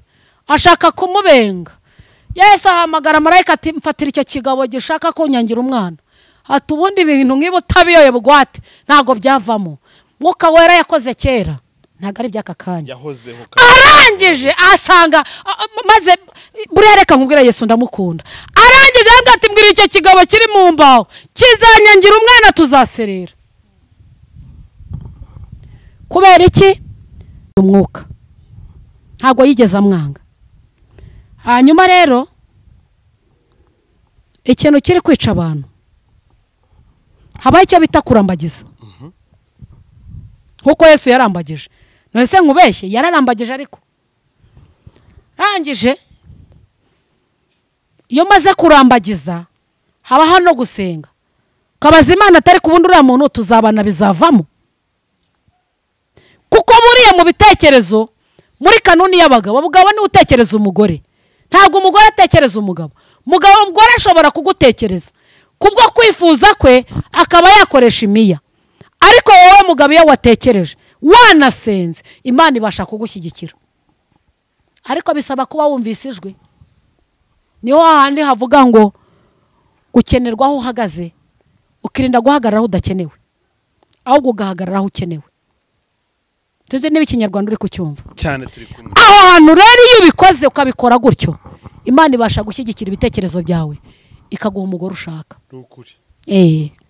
Kindi kintu yenda maze iminsi ningingira Imana ku bantu bazakurikirana kino kiganiro, bantu bari kurongora muri iyi minsi, niba n'Imana yagize ikivuga ku bukwe bwawe, bantu usengera umushumba ugiye kugukozaho ibiganza, utazamera nka wa muntu wagiye gukama amata atakarabye intoki. Ari amata ntabwo wayanywa, ntabwo amata yanyowe. uko niko kuri. Yarabagowe yose yakabaye. Ibyo kuvuga ngo Yesu yabirangirije ku musaraba barakubeshye. Imana ibabarira ibyo ariko ntikuraho ingaruka. Cyo ni ikintu, kuko umuntu wivurguse mu byaha cyane wibeshye kabiri gatatu akagusengera arakwanduza. None se reka maze nkubaze, ubu nagera mu rugo nkajya kugaburira umwana ntabanje gukaraba? Ntibibaho. None reka mbabwire, abantu bari guta umuco iby'Imana, iyo ubigenzuye cyane usanga bijya kumera nk'iby'isi, kubera ko ntabwo wajya kugaburira umwana utakarabye. Tujye tubwizanya ukuri. Rero nkavugana n'abakobwa, nkavugana n'abasore, nkavugana n'abamama n'abapapa bubatse, bajye babanza bambabarire ntaho nteye ibuye, kuko impande zose nazikozemo. Babanze iyo uri umukristo biba byiza, kuko muririmbye yararimbye aravuga ngo ndi umukristo nzahora ndi we ngeze kugupfa. Ubanze usengera umuryango wawe, ubanze uvuga ati si uyu muntu nitugendana, ese uru rugendo tuzagendanamo bizavamo, ese aba bana tuzabyarana bazagera kuki? Nta kindi kiri gusenya ingo ni ukuryarya no kutabwizanya ukuri, no kuba umwe atabaye maso. Ariko mwese iyo mwabaye maso mugakira hamwe mubasha kugera kuri. Yego, hari uburyo yenda kugira ngo yenda tuze no kwanzura. Hari ikintu yenda twavugaho, aba babyeyi nyire ngo umwana yavuze ko ngo yavuye mu rugo rwa Vitali agenda iwabo. Yego, nta muntu n'umwe n'uwa kirazira ubizi. Bishatse kuvuga ngo naho yaragiye nabo ntibahazi. Umugore wa Vitali se nuba ngo ahaguruka mu rugo, iva mu rugo. Vitali ntiyarabizi, iwabo umukobwa ntibari babizi, niyo wa Vitali ntibari babizi, dore ko banza batigeze banavugana. Noneho umwana aragenda, ariko byanga byemera ababyeyi baje kubimenya. Nubwo bivugwa gutya, ariko bivuga ko ababyeyi ari bo babigizemo uruhare kugira ngo umukobwa have, kuko batigeze bashaka Vitali n'akana gatoya, kuko bashaka kumushingira uwo mujejeta faranga wari uri aho ngaho utegereje yuko ibintu bigira gutyo bigacamo. Ku rundi ruhande ntabwo twirengagiza iki kintu kivuga gutya, ni ukuvuga ngo uwo mukobwa, uwo mudamu wageze mu rugo, ntabwo tuzi ibibazo byabayeho, atigeze atorera umuryango, atigeze abwemegesha iwabo cyangwa se n'abandi bavandimwe n'abandi bantu, agaguruka akagenda batazi n'aho agiye. Uwo mukobwa we ni umukobwa nyabaki. ariko hari ikintu kimwe ngira ngo nkubwire, byari byo byose buriya Vitali ipfundo ry'urugo rwe niwe uruzi, ntabwo ararimenya, kuko ntabwo umugore yapfuye guhaguruka ngo agende, ahubwo hari igihe amatwi aba ameze nk'ayapfuye kandi yarabwiwe ko ntabwo umugore ashobora kuba yarazinze ibintu ngo apfe kugenda. Nta nubwo umugore yagiye bene wabo batazi aho agiye, byari ibintu ntumva, ahubwo ni bya bindi bavuga ngo ni ukwigirizaho nkana. Yaba ari kuri kote y'umuryango w'umugore bari babizi, nuko yenda banga kuvuga iby'ubwiru bwabo baziranyeho, ariko bari babizi. Reka tugende kuri sasa k'icyo umugore yavuze ko batari babizi, nta muntu wari uzi n'ibyo cyose. Uwo mugore w'uturugo nta muntu n'umwe ubizi, akagenda ataze n'aho agiye. Uwo mugore ni umugore nyabaki. Ariko nkubaze ko abahungu bo muri iyi minsi mwagowe, uriya mukobwa umuzanye mu rugo ntiyakurira mu nzu. Ni ikibazo rero kugeza izi saha ntabwo yenda ntabwo ndamenya icyo umukobwa arega Vitali. ni byinshi, ariko jyewe byaranambabaje rwose, kandi nta nubwo yanarega Vitali ngo yamwimye rasiyo. oya rero nta nubwo yanashinja bimwe muko yenda ubu byabaye ibanga, ngo hari ibintu ngo byinshi yamubeshye, ngo yamubeshye n'ibiki nk'ibyo byose amakosa, ngo bishatse kuvuga ko umukobwa yaje hari ibintu yiteze. nese hari imodoka Vitali yamwemereye, ngo yenda wasanga irimo. none se ararega Vitali ko atamurongoye nk'abagabo. Iyo ngingo nayo icyo nacyo gisenya urugo, wasanga irimo kubera ko ikagenda bibaza ndi umushumba kandi ndakuze. Ku makuru avuga ko hari izindi connection yari afite, wasanga yenda yarageranyije agasanga na Ben ntibisa. Reka nkubwire, umukobwa wibonye ubwiza nubwo wavuze idebe rigasakuza, kuko impanda ye ntayo yakumva, impanda izumvwa n'uwayikoreye. Nashaka aririmba indirimbo zo muri tenoro, yewe ajya no muri bazi, uwamushutse yaramuhemukiye, ijuru ntaryo azamuha. Kandi reka mbabwize ukuri, abakristo bazakurikirana kino kiganiro, cyane igitsina gore igitsina gabo, cyane ku gitsina gore nicyo ndi gutindaho. Nimba urindiriye amafaranga ku musore udashaka kurongorwa wishakira amafaranga, nyamuteze njya numva ngo arayatanga, ariko ku Mana ntayo wabona utayakora utayasengeye. Ngo n'umukobwa wubaka nkuko nyine ushaka kubaka nkuko nyine yubatse, ngo yamaze amazu yarayamaze. Iri juru tujyamo ntabwo ari irya Kamonyi, cyakora yenda uwo mukobwa kuko ari mwiza, mama wenda azamuha ijuru n'abavandimwe be, abo ndemera. Ariko Imana yaremye ijuru n'isi atarikuraho igihe munongeye kubisubiramo, ndakurahiye baramubeshya. Igihemu, uzi umukobwa wakoze igihemu mu muryango kera barabacaga, ariko ndakubwiza ukuri, Bibiliya yarambwiye ngo ibyo ukora nibyo bizaguherekeza. Kandi urumva n'umusore wajya kumurongora apfa kumenya ko yabenze asenye yigeze mu rugo, noneho biriya bivuga ngo afite isura ni mwiza. Abasore mufite ibibazo bikomeye. urugero Imana izagirire neza Vitali, gusa izamumere mu gihe runaka nzi ko izamwomora igikomere, ariko igihe agikozwaho n'inkoyo ya Kristo arakomeza muguyaguye kugira ngo akunde amubone, ariko namara kuyamanika nukuri azamwomora ibikomere. Yego, kandi hari ikintu Vitali yagira ngo yige, erega ibintu byo gukurikirana amasura ni bibi. Ndakurahiye isura. None abakobwa bazatujye tubirinda se? Oya mujya mubanza musenga, simbabwe ngo mubabenge. Bakobwa beza ntimunyangire icyo, narimbize iby'umwuka bwira amatorero. Sura ntabwo yubaka, hubaka umutima. Sura siroho, hubaka umutima, kuko umuntu w'imbere umutima nama wawe. Noneho iyo usenga umwuka wera arakuyobora, kakubwira ibyo ugomba gukora. Uriya mukobwa nta mwuka wera wari umuriho, nubwo yavuga indimi nk'iz'abamarayika, yarakoze kiriya kintu. Ndakurahiye haracyari inenge ikomeye cyane, haracyari inenge, genda munenga cyane.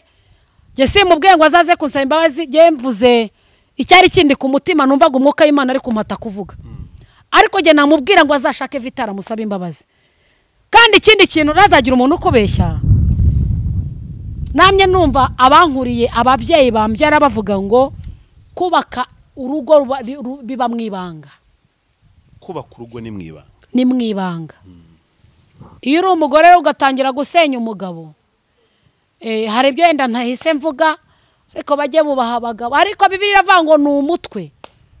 Umugore ashushanya umutwe, umugore ashushanya itorero, umugabo agashushanya umutwe. rero reka nkubwire aho ibyo wakora byose umugabo azahora yubahwa. Yego njyewe impamvu cyane natinze kusenya urugo rwa Vitali kugira ngo rusenyuke, njyewe ku bwanjye umuryango w'umugore uzegere umugabo, wegere Vitali, babirangize bamusaba imbabazi, nibashaka bazatwara umugore wabo, kuko nanone kiriya kintu ni ikintu kizasenya Vitali no kugira ngo azababarire umugore biragoye. Simbizi ibyo gusubira nabyo ntabyo nzi, nibo babiziranye. Ariko oya naho naba nabibonye mu mwuka ubwo mafite uko byo ndi kubona. Ariko ubundi bitarabuko ndakurahiye ko numvise amakuru ngo yakuye n'impeta azinaga harigendera. Niyo makuru yanguye mu ntabwo ari niko guri guhari. Uko yataye ziriya mpeta azahora yizereraho. Yarivumye buriya yakoze ubugoryi ubuginga, niyo agenda ari kuzijyana. buriya ndi nkabona ari gutwara impeta zanjye. Ikigaragara ko atigize kuno umugabo naka na gatoya n'undi bazajya gusezerana. Nanjye ndi umugabo urasi namurongora we sura ni umutima. Niyo mpamvu Yesu ajya avuga amagambo meza avuga ngo itorero ryanjye riri mu ibanga. Ndabizi ubu buhanuzi hari abo butazashimisha, ariko ijambo rivuga iki? Iyo wikuye yewe n'umwuka bazabyumva. Arakanu kamwe ngiye ngo nkubwire, iyo wambaye impeta hano ku ntoki mu rusengero pastor akakwambika impeta, bande turaziririra nawe ari kujugunya. Abakobwa mana nyambika impeta, mana bigenze gutya, ariko mana abandi bari kuzijugunya. Uko yataye ziriya mpeta kugira ngo yongere yambare impeta, mbivugi dore ndabikubwiye, atarasaba uriya mugore bambura uriya mugabo w'imbabazi, mbivugiye aho necariye. Nugusanga uriya mugabo bamusuzugurira ubugufi bwe, ariko Imana yamugize umugabo ntabwo yamugize umugore. Bamwangira akarere, bamwangira intara, ariko Yesu aramwemera. Ibyo birahagije. Ubundi reka nkubwire, umukobwa wagiye mu ndorerwamo Imana izamukurinde. Umukobwa wagiye mu ndorerwamo Yesu uzagaruka, Imana izamukurinde, zakurinde umukobwa wagiye mu ndorerwamo. Wibanye ubwiza watangiye kwipodora, yahamagawe bamubwira ngo ni mwiza, yababa we. Kandi burya abamisi bagira, buriya nabo ngo bagira karite. Uwo ntabwo yajya mu bumisi, bagira karita abamisi. Ni ibintu ibi ngibi. Yego uburanga n'ubwenge. Ubusa azajya imbere aririmbe ngo ndi umukristo nzahora ndi we ngeze kugupfa. Utese ijuru ryandese barakubeshya. Irya gasogi Yesu uzagaruka. Cyakora yende ryo kwa nyina no kwa mama azaribona. Aho ndabyemera. Ariko igisumba byose. Ariko iyo hejuru atarasaba imbabazi umugabo we, ibi mbikubwiriya uzambwira. Reka tugere gutya rero mu ruhande rumwe. Hari ikintu gikomeye cyane ngire ngo ibintu byabaye mu kwezi kwa kabiri gushira kwa gatatu bigeze mu kwezi kwa karindwi nibwo bivuzwe, kandi umuryango we urabizi, umuryango wa Vitali urabizi, itorero ry'abase twita itorero ry'umwuka rirabizi, bose barabimenye. None bigeze aho bigera ahangaha, ese icyasha turagishyira kuri hehe? Ubundi hari ikintu kimwe ngira ngo nkubwire, niteguye kucyumva cyane rwose. Ntabwo Imana ireba ko usengera kwa Gitwaza, ntabwo Imana ireba ko usengera muri restoration, Imana ntireba ko usengera mu idini rikomeye. ADPR ni idini abantu bose bubaha, ariko Imana ntabwo iri kureba idini, iri kureba itorero. Igihe cyose niba pastor we wamuyoboye cyangwa se wamushingiye, batashaka kuba barahamagaye Vitali ngo bamubaze byagenze bite, ibintu byabo biri mu ibanga, ariko Yesu azi. Ariko ijambo rimbwira ngo igihe cyose ugiranye ikibazo na mugenzi wawe utamushatse, ndakurahiye, aho niho nabonye urugata ruzingiye. Rero buriya bafite ibanga, aho asengera harimo ibanga, mu ntuza ry'umugore, iwabo w'umugore naho harimo ibanga, ari nacyo cyatumye urugo rwa Vitali rusenyuka. Rwose buriya biragoye, kandi abantu bakirebera muri ibyo bintu byo kuvuga ngo umuntu avuka aha ngo cyangwa ndi uwo mwana wo kwa runaka, uzabyitirirwa ariko ijoro mbonye ari ntaryo, uzatahira ibyo. Kandi igihe burya mbona umuntu akwiriye kwita ku by'ubugingo kuruta uko wakwita ku by'isi cyane. Rero reka nkubwire Pasi, nongere nkubwire kuri aka kantu, yego, kugira ngo Vital arongore wa mwana w'umukobwa, oya tureke ya iPhone yamuhaye, ajya kumuha iPhone yibuke ko yamwise Buryohe Beauty, yamwise My Love, ibintu nk'ibyo byo gukundana. Ako kantu bakavugana harimo ipfundo, nubwo imiryango yagiye kubyivangamo. Niyo mpamvu nakubwiye ngo hagati ya Vital n'uriya mukobwa haracyarimo ipfundo, batarajya kuri pfundura mbonye nta bizavamo. Turaho nicariye ariko ntibyambuza kuvuga icyo kintu. Yitwa mama w'amahanga, ubwo banabihanuriyemo kandi mujye mubyumva gutyo. Rero nukuri harimo ipfundo rikomeye. Kindi ntabwo Vital ni umuntu navuga ngo witunze, kandi ntago navuga ngo yabuze ubushobozi bwo gutunga uriya mugore. Bajya gukundana buriya kugira ngo uhagurutse ikamyo urayishitura, uyishyiramo essence cyangwa amavuta, wibuke kumena amavuta. Baze gushitura hari ahantu ugakuramo umugeni, ariya nayo mwamenye ariko ahishwe niyo menshi. Umunsi yagaragaye nibwo tuzamenya. Ndakubwiza ukuri Vital afite ibanga n'umugore afite irindi, kandi ntazasebye umugabo ngo yabuze ibiryo. Ndakurahiye ntabwo Vital yabuze byatungisha. Gusa Vital ntago nawe reka kutamugaya nawe, aho mugayira nuko yahagaze hatakenewe. Ushatse kuvuga iki mushumba? Yahagaze hadakenewe, ntiyigeze yumvirijwe.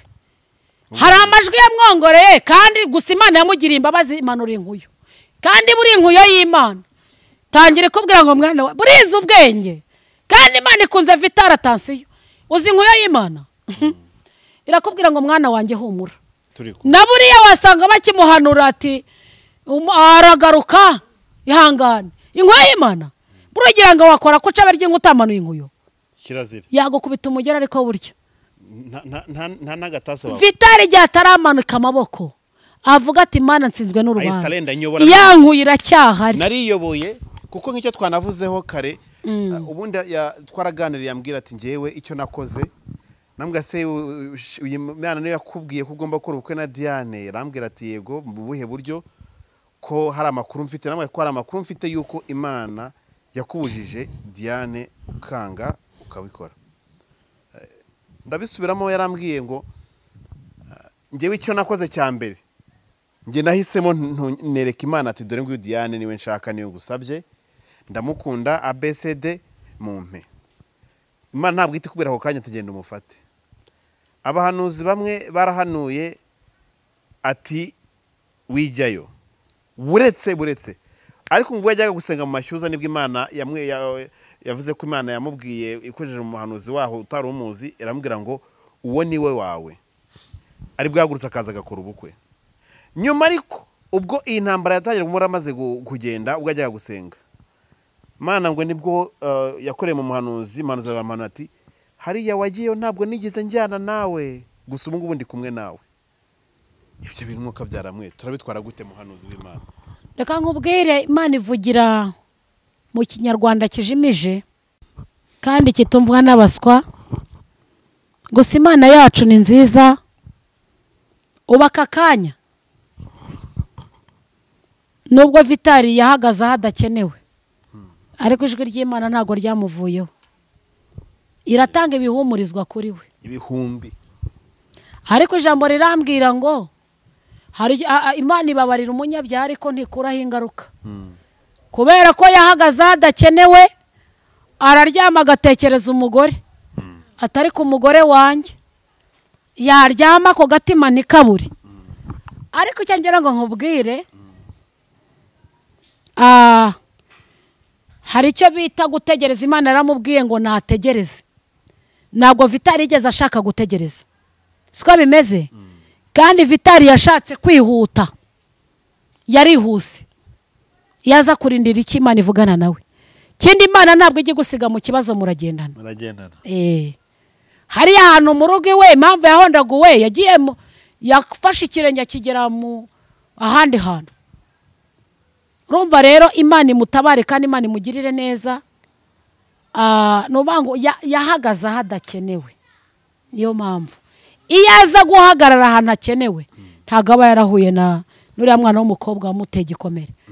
Yewe n'umukobwa nawe afite uko abyumva, ariko umukobwa wahawe amafaranga cyangwa waye n'undi muntu uzamurongo nakubeshye bakubwiye ko Vitali buriya yamuvanye mu rugo aho nta mafaranga amuhaye. Kirazira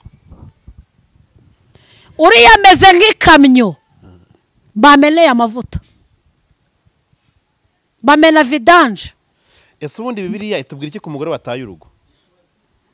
Gusa ubwo urumva uriya utanavuzweho n'Imana agaragara nkaho ntacyo ari cyo. Buriya sinzi iki Imana izamwita, ntabwo nzi ko Imana izamwita iki, kubera yuko Vitali yagiye guhagarara hadakenewe. Iyo aza guhagarara hakenewe ubundi igishubaziko Bibiliya ivuga igishubaziko ni umuntu wabanye n'umugore we, urumva wa wundi Imana yavuzeho, noneho nta nubwo Imana yigeze imuvugaho. Niba ari umukobwa niba ari umugore ntago mbizi, kuko uriya mugore ntabwo yapfuye gushiturwa ngo ahaguruke mu rugo iwabo. Nibibaho hari ibindi bintu byabaye ngombwa ko bimuhagurutsa. Birumvikana rero mama reka twavuga byinshi cyane, gusa reka nguhe kano kanya kugira ngo mbere ko dusoza niba ari ubutumwa niba ari ikindi kintu nabwira abantu kugira ngo tunafate na nimero ya telefone yawe ku bantu bifuza kuguhamagara gukorana nawe ivuga butumwa kuganira nawe mu bujyanama n'ibindi byinshi cyane bitandukanye, kandi n'abandi bose bumva ko hari icyo bamubwira iki kuri ku mutima cyose kugira ngo kize kubasha kugenda neza cyane. Imana igumugisha cyane kuguye umwanya waduhaye wawe utari mugufi ariko kandi warukenewe cyane. Icyo nabwira ku bantu bashobora guhita bakurikirana kino kiganiro, ibintu Imana yampamagariye ni ku bintu birebana n'ingo cyane. Ndi umushomba ariko abantu benshi banzi ku izina mama w'amahanga. Nsengera abantu batandukanye, ku bantu bagiye kubaka ingo ndi umujyanama iyo byabaye ngombwa. Hanyuma yaba ari abari hanze bashobora gukoresha WhatsApp cyangwa se abari mu Rwanda ni 078 71 81 402. Nakongera nkazisubiramo, abashobora kunkenera ni 078 71 81 402. Nkagira inama ku bantu barebana n'abamama bubatse ingo cyangwa se byayobeye njya mbasha kubagira inama, cyangwa se abana b'abakobwa bagiye gushaka. Izo mpuguro ndazigira, mfasha abantu gusengera ibintu ibyifuzo bitandukanye, cyangwa se abapapa byabayobeye cyane bakunze gusenya ingo, nababwira ngo Yesu aracyariho, naho igiti cyatemwa kirongera kigashibuka, muhumure Yesu arahari. Abo nabo mbasha kubafasha gusengera. Izo nizo nimero zanjye za WhatsApp, ariko cyane nkatinda kungu muri iyi minsi zigiye gushaka, mujye mubanza muyoborwe n'umwuka w'Imana. Imana izajya ibasha kubavana mu bwiza ibinjiza mu bundi. Rero ku bindi byifuzo mushaka kuba mwabaza, mwanyura kuri iyo nimero mukanyandikira, abari hanze mu bihugu byo hanze n'abari mu Rwanda. Rero ibindi Yesu aduhana umugisha, ubuntu bw'Imana bubabeho mu izina rya Yesu. Kandi zere ku bintu byose tuzakomeza kubana. Yego. Kandi reka nkuko twatangiye tunasoza dushima Imana ko yabanye natwe, kandi Imana iguha umugisha n'abadukurikiye mwese muhabwe umugisha, kandi reka uyu mugisha pasi agiye kwatura mwese ubagereho, kandi n'amahoro ya Kristo akomeze kubana nawe. Uri data wa twese mwiza, uri umubyeyi kandi uri incungu, uri igiti cy'inganzamarumbu, uri umubyeyi utagira uri kugenzura intwari ku rugamba, nushyirwe hejuru Kristo. Mana nyemerera nimba ngutonyoka kugira umugisha, ntaba ari jye ugaragara ahubwo izina ryawe rishyirwe hejuru. Ibyo unyujije mu Uwiteka Nyiringabo Imana ubiherekeshe ijambo ryawe. Ijambo ryawe ni ukuri kandi ijambo ryawe rirarema. Mu izina rya Yesu Kristo, yaba ari mu Rwanda no mu mahanga, abazakurikirana kino kiganiro, Mana unyemerere data wa twese mwiza, uhagarare ku buzima bwabo kandi nukuri bohora imitima yari inaniwe yari namutse. Mana data wa twese bari bagiye gusenya ingo, wongera uzubake mu izina rya Yesu Kristo. Uhagarare mu ngo mwami Imana zubatse kandi wubake n'izari zijegeye. Data wa twese mwiza, niko sengeye umugaragu wawe Vitali, ahari umuhe gutuza no gutekana kandi umwongerera imbaraga Kristo. Icyo ubona gikwiriye kuba kuri we, icyo cyonyine kiba aricyo kiba, kandi usane ahari harasenyutse. Urakoze mwongeri mwiza, niko sengeye abari mu bihugu byo hanze, mu bihugu bitandukanye mu izina rya Yesu Kristo. Abazakurikirana kino kiganiro uzahembura imitima yabo, abari barushye bohora imitima yabo mu izina rya Yesu Kristo wa Nazareti. Kandi unyemerere mukunzi mwiza, abari barwaye bohora imitima yabo, byari bibananiye mwami Imana wahagarare nk'Imana, washingira inkoni kandi washingira igiti, imbaraga zawe zibagota imbere n'inyuma. Urakoze mwongeri mwiza, ushyigikira ino cano mwami Imana, kandi unyemerere umugambi mwiza ugambira kuri ino cano abari wa mu izina rya Yesu Kristo. Niko sengeye umugaragu wawe mwami Imana ukorera kuri icano, ukomeza kumwambika imbaraga kandi umuhagarareho. Nyemere icyo wagambire ku buzima bwe kiba aricyo kiba. Nseze mbyizeye mu izina rya Yesu Kristo wambwe ku musaraba. Amen.